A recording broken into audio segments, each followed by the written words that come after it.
This is the actual real first episode of Daily Evolution, and this is Mischief Monday, and I'm Paige. Recently, I just finished watching Fullmetal Alchemist, and now I'm post-anime depression. But before you tell me, I know there is Fullmetal Alchemist Brotherhood, but to be honest, I watched that first, so I kind of did it backwards. So today we're going to review / compare Fullmetal Alchemist and Brotherhood. To be honest with you guys, I truly didn't want to watch a series. All I wanted to know was how they lost their bodies in the first place, why they lost their bodies in the first place, and I just want to fast forward to maybe the last episode to find out how they got their bodies back, or even if they would get their bodies back. Fullmetal Alchemist has 27 manga volumes, 2 anime series, and 2 movies. Also, there are a few games released based on the series. For example, Fullmetal Alchemist and the Broken Angel, and FMA 2, Curse of the Crimson Elixir, both for the PlayStation 2. When Edward and Alphonse Elric were young, they followed the steps of their father and became fascinated with alchemy. In this series, alchemy is almost magical, in which you can create almost anything based on the materials you can use, so there's still a science to it. They follow the law of equivalent exchange, where to gain something, you have to give something up in return. But one day their mother passes away, and that fuels them more. The 2 boys perform alchemy taboo and perform human transmutation, and try to bring a dead person back to life. This is a sin that changes their lives. Alphonse loses his whole body, and Edward loses his leg. To save his brother, Edward sacrifices his arm to place the soul of Alphonse into a set of armor. Ed soon gets a metal arm and leg with what the series calls automail to replace the ones that he lost. Now they're on the search to find the Philosopher's Stone to be able to bring their bodies back. Edward becomes part of the government as a state alchemist, now known as the Fullmetal Alchemist. In the search of the stone, the 2 brothers run into adventures that they would never expect. Let's begin with the original Fullmetal Alchemist that began in 2003. There are 51 episodes in this series. There's also a movie called The Conqueror of Shambhala to have a final ending to the series. Vic Mignogna, Vic Mignogna,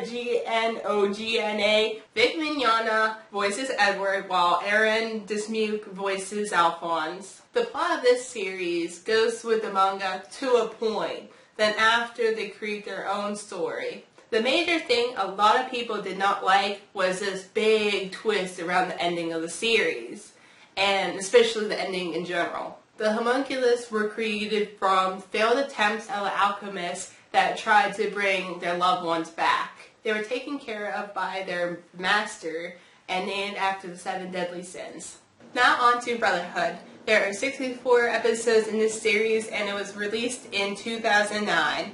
The art was redesigned to better quality, and the filler episodes were cut. This version stays true to the manga, so it actually brings new characters and their plot lines to the series. One major example is a slot from the series is a whole different character from the slot from the first anime.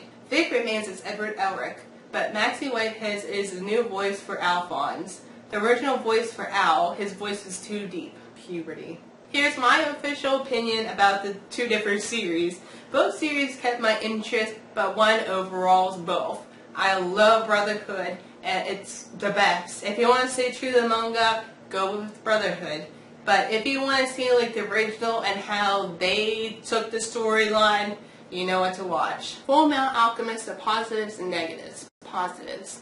See how the writers use their creativity to come up with their own plot to the series. This is both a positive and a negative, because I do like the homunculus better in Brotherhood. The homunculus is made from failed human transmutations. It makes them unique. One homunculus in particular, Wrath, has Edward's arm and leg. Negatives. Plot. The master and the whole plot twist. Not a lot of people like this. The ending. It didn't end how I wanted it to, like I said earlier. And the movie didn't really improve it to the best. Brotherhood, the positive and negatives. Positives. True to the manga. Characters. I prefer the plot to the characters in this version. For example, Mustang. I didn't like him in the first anime. He was really a jerk. That's what I thought of him as. He's a lot more helpful in this version. homunculus or homunculi, however you want to pronounce it, and their father. In this version, there is a father who created the 7 deadly sins from himself. Ending. I love how they finished it off and put it all together. It did reach my expectations. Negatives. Mei Chang and Ling Yao. I didn't care for them too much in the story, especially Ling Yao. He really annoyed me. But they did become more important more around the end of the series. Wow. I don't have much negatives for this series. Negative for both series. What happened to Nina and Hughes? Enough said. What did you think of the series? Which one is better, FMA or Brotherhood? Or did you like both of them and you can't decide which one's best? Leave them all in the comments below. Thanks for watching, and I'll see you for next episode of Mischief Monday.